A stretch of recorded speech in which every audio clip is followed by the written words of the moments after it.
Hello everyone, Canadian Gamer here with two games today actually, because there has been a very important update for both automation and BeamNG.drive.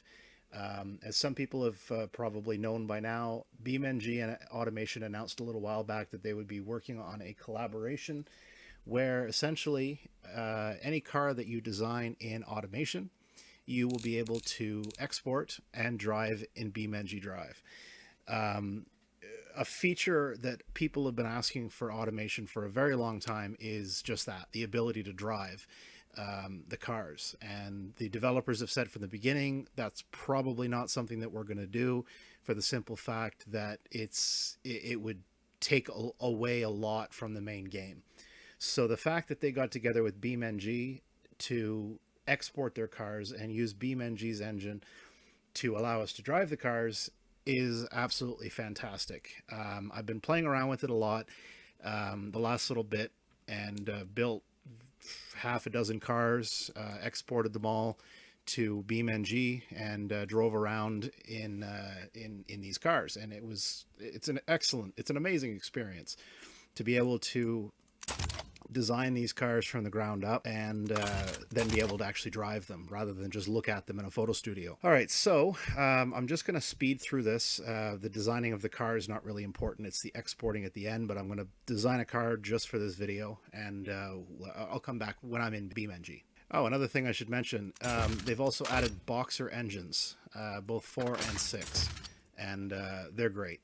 The only thing I don't like about them, which I'll just whip something together here real quick just to show you, is, yeah, we'll leave that. Leave that. I just wanted to show you this. They need to work on that. The intakes look a little weird. The whole point of a Boxer engine is for it to be a low center of gravity. To have the intake sticking straight at the top like that, I don't know if that's normal. I mean, I don't know that much about Boxer engines, but I think it looks a little weird. If they had these angled, it would be a little better. Have the intakes in the middle, the intake manifolds. Anyways, back to building.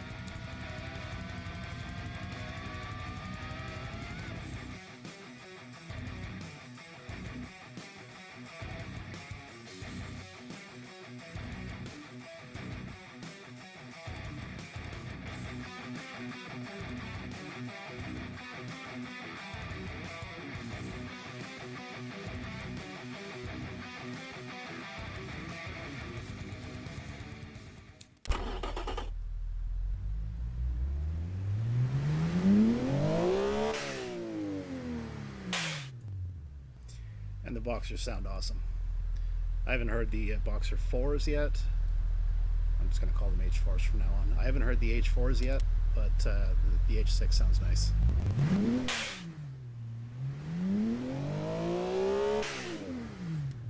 All right.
All right, so that's the car.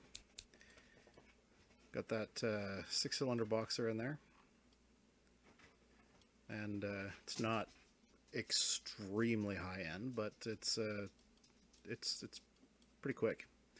So I'm just gonna name it something random.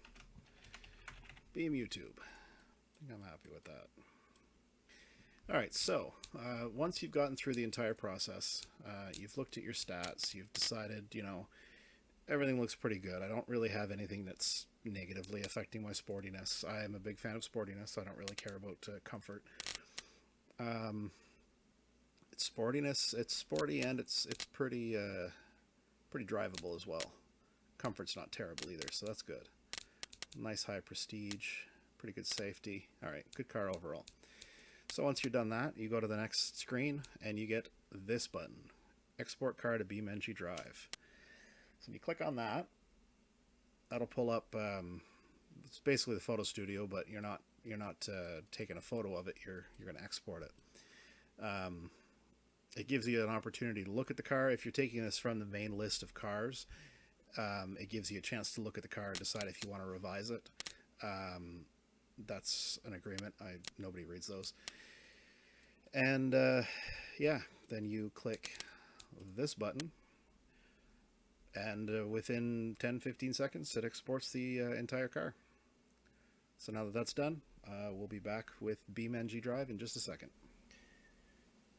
All right, and we're back with BeamNG.drive. So along with the update also came the automation test track, which if any of you have played automation, you're aware of that two-dimensional racetrack that was created. This is, as far as layout is concerned, identical. There's a lot of things that have been added to it. There's some actual regular roads as well. There's an off-road course. There's a hill gradient test area where you can try to climb different heights of hills. All kinds of different things. So we'll load this up. It's going to spawn my default vehicle, but I'll show you how easy it is to get these cars up and running. And I didn't do anything outside of clicking on export. That's it. So here's a bunch of the cars that I've created. Some of them were included. This one, basically, if it doesn't start with Beam, Beam is all mine. Where's my new car? There it is. So we'll load this guy. For some reason, it takes a little bit longer to load the the automation cars. I'm not sure why that is, but this literally launched today, this afternoon, when I'm recording this video. So, all right, and here we are. We have the car that we just built in automation, and it's fully modeled. You know, the lights work as well. My Xbox controller is broken at the moment. I don't remember what the buttons are for that. Alright, that's because I'm in reverse. So yeah, the headlights work. Just drive. See? Brake lights work, even the third brake light. If I turn on my actual headlights, they work, including the little indicators on the side. Low beams, high beams, and off. Alright, so let's take this thing around the track. I have no idea how it's going to do. I literally closed automation and opened BeamNG.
the hill gradient test that I mentioned.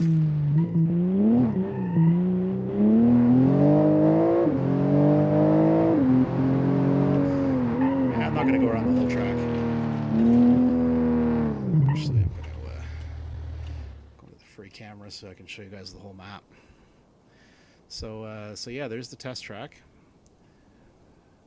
The test track itself. And all of this stuff here is added in. And obviously the road as well. There's a highway. That's a runway, so that'd be good for your top speed runs. The highway's good too. It's got a couple of minor little curves, but I've built some pretty insane vehicles that seem to handle it no problem. And this dam, which I love. I'm actually gonna bring my camera down there. Wish it was a little quicker. Oh, I haven't been out here. I didn't realize you could go out onto this area.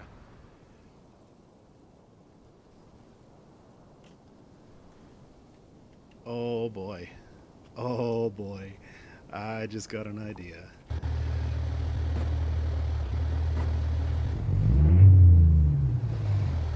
This spillway looks like a ski jump.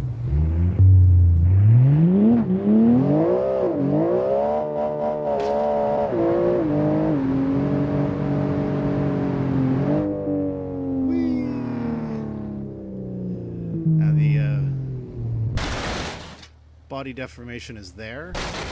It's not quite as good as BeamNG because I mean the cars in BeamNG are meticulously designed specifically for the game.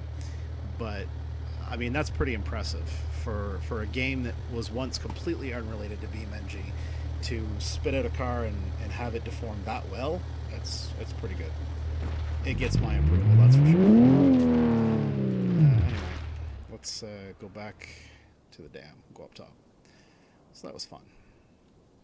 What do we have here? Oh, okay. That's access to the spillway. Alright, let's plop our car right here.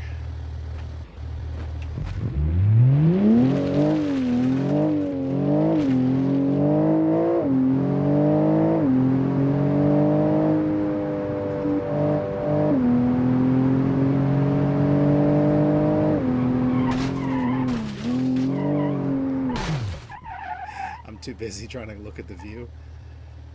It's quite a nice view from up here.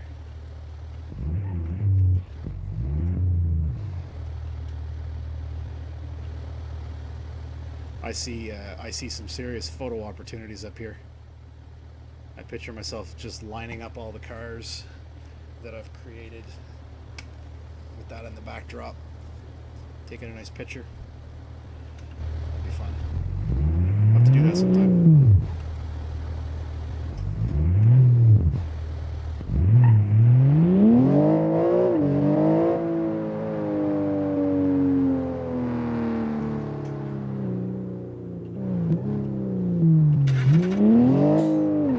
Shut off my engine. Like, why am I not going anywhere? So obviously with there not being any interiors in automation cars, there's no inside view, but there's a hood view, so that's good. And for some reason a passenger camera view.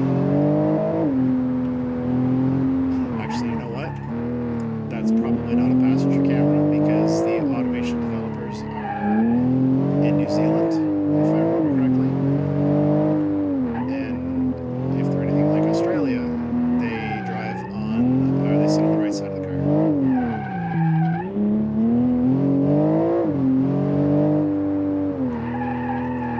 Kind of a slippery, snowy road here, and it is noticeably slipperier than the rest of the road. Oh, I broke something. Anyway, so that's the car I just built. Let's have a look at some of the ridiculous creations that I've done. This thing looks like a hippie bus with a stupid wing on it, but secretly, it is a 1200 horsepower, 12-cylinder monster.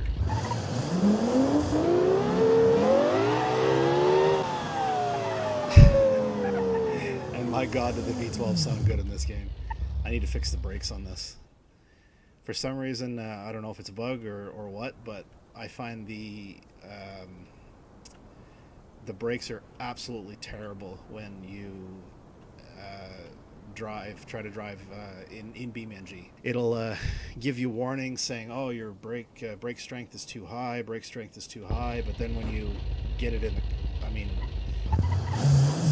this vehicle, for example, I listened, and it was telling me that the brake strength was too high. Let me turn automation down. I just realized that that's extremely loud. It was telling me the brake strength is too high, and it still did at the point when I exported it, but the brakes are very ineffective on this. I'm not sure if the brake strength is translating properly into BeamNG or not, but we'll see. But yeah, let's see how ridiculously fast this thing is.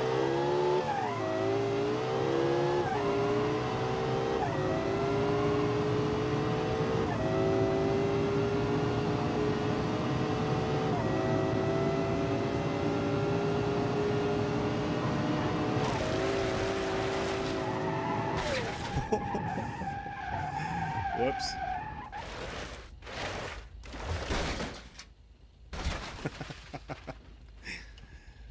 I'm actually quite proud of the design of this bus too. I think the front end looks badass. Let's try something else. Another car I built just for sheer speed was this guy. This is biggest V12 I could fit in it. I don't remember how much horsepower it has. Looks like close to 1,300.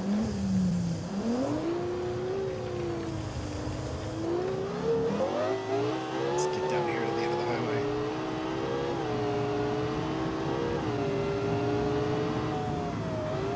Yeah, see? I'm on the brakes right now and it doesn't want to stop.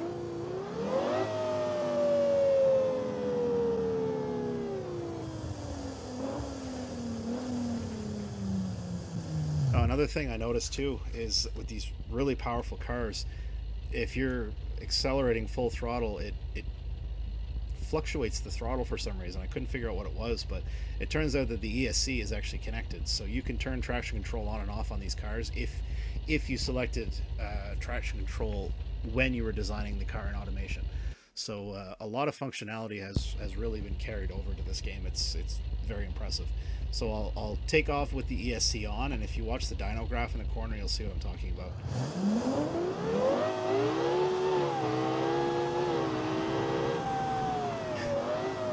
See it dipping up and down like crazy there? Now if I turn ESC off,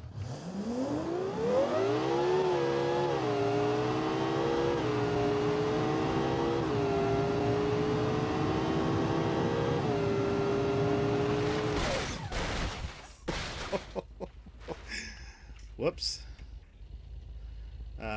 As you can see, it makes a huge difference. It doesn't jump up and down like that anymore. Now, another thing too is that the suspension has all been carried over as well, so it behaves as you should. This car's got very, very stiff suspension. Now, if I look at... oh, what's going on here? There we go. Let's say this guy. This thing is butt ugly. I was screwing around with an off-road vehicle. Got straight pipes coming out the hood. This has obviously got very soft off-road suspension, and it shows. Sounds great too. I think it's yeah, well, it's got straight pipes, so it's got no catalytic converter and no mufflers.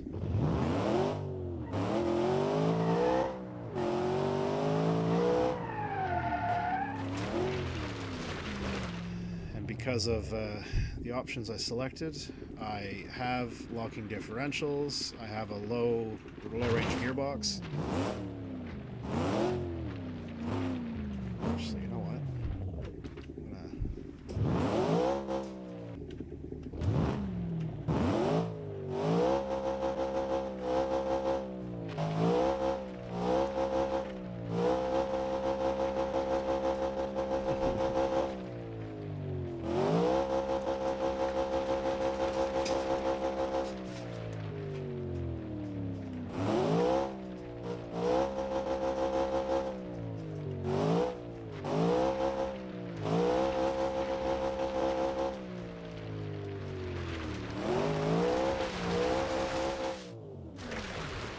Whoops.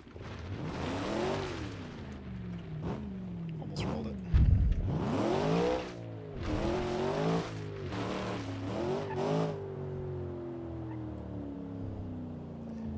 Where was that gradient trial thing? I don't remember. Let's take this over to the off-road course, which is this way. Yeah, so I guess this part's intended to be like a street course with the roundabouts and all that. It's kind of intended for that. Actually, they've got signs all over the place, which is pretty cool. So this is the handling circuit. So you're supposed to test the handling of your vehicle, and it's got some, you know, bendy corners all over the place and what have you. Gradient tests. So you've got different gradients, and they're marked on here as well, so you can actually get an idea of how your vehicle is performing. And here we've got the gravel circuit and the off-road circuit. So I'm going to plot my car right here.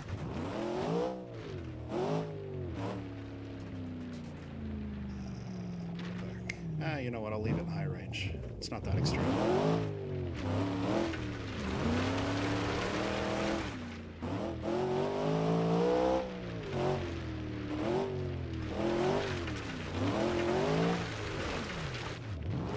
Whoops.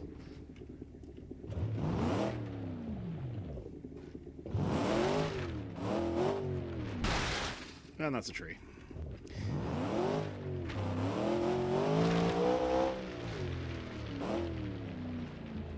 Oh, some rock crawling. Let's see if we can do that. Alright, let's put it back in.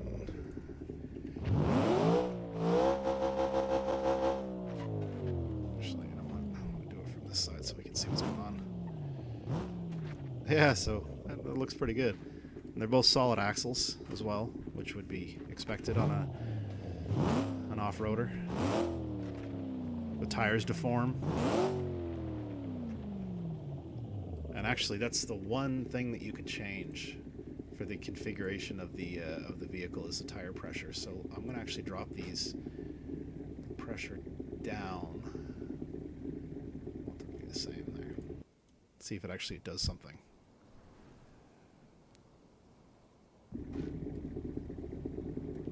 Yeah, they seem to be running a little flatter. All right, let's. Oh, that's right. I'm an arcade gearbox.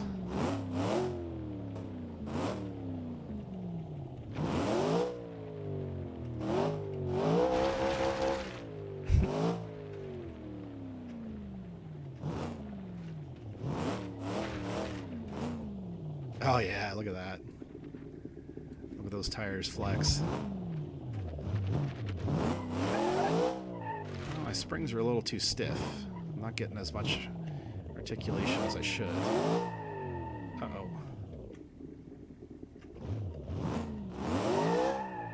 Why is my rear axle not... Oh, my rear differential is open, that's why. There we go. Whoops. Oh, I didn't see that rock. My camera was in it. Yeah, I need to soften up the springs on this there.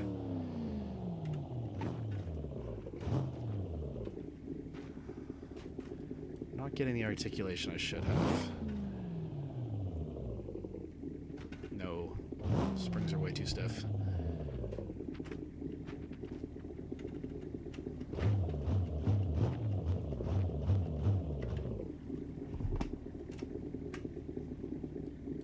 Oh yeah. Those springs are way too stiff. I'll fix that later. So, oops. So yeah, there's that. What else? What else do we have?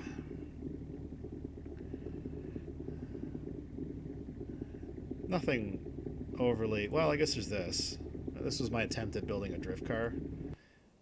And it's impossible for me to do it without my controller. But it would drift if you had the right equipment for it. Definitely drift.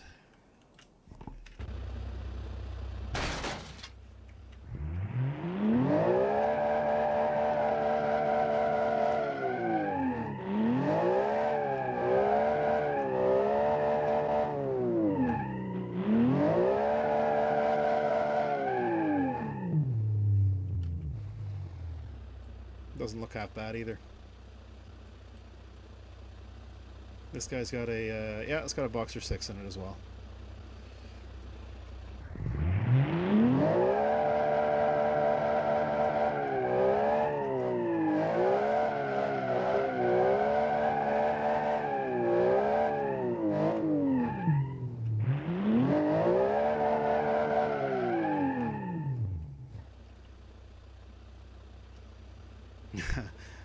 Forgot to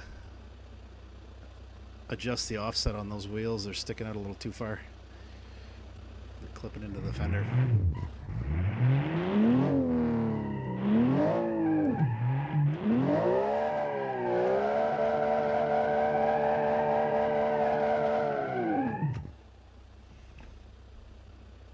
Yeah, I don't think there's too much else. There's quite a few good cars that were included as well. I actually didn't try this guy. Let's try him. He looks like a boring car. I think these were contest winners of some sort. I never really looked into it too much. I think they won contests in the past for design.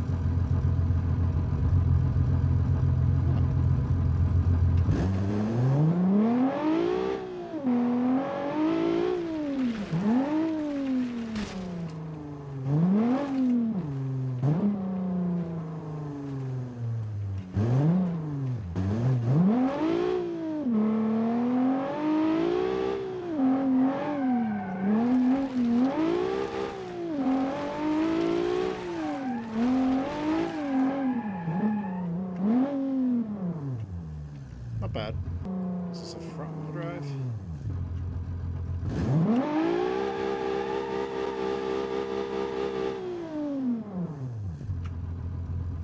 Not bad, putting out 170 horsepower. Something like that. Not a bad little car. So yeah, I guess that's all. I'm going to have to trim this down a lot. I think I spent probably a half hour in automation and another 20 some minutes in BeamNG. But that gives you the idea. I'm hoping to keep on these videos, and as they come out with updates, and shut off my engine, that thing's friggin' loud. As they come out with updates, I'll try to release new videos and keep you guys updated on what's going on. Definitely get automation and or BeamNG. If you don't have one, get them both, because this is a lot of fun. You can literally create any car you want, and within seconds have it in a game where you can drive it. It's very, very cool. Anyways, thanks very much for watching.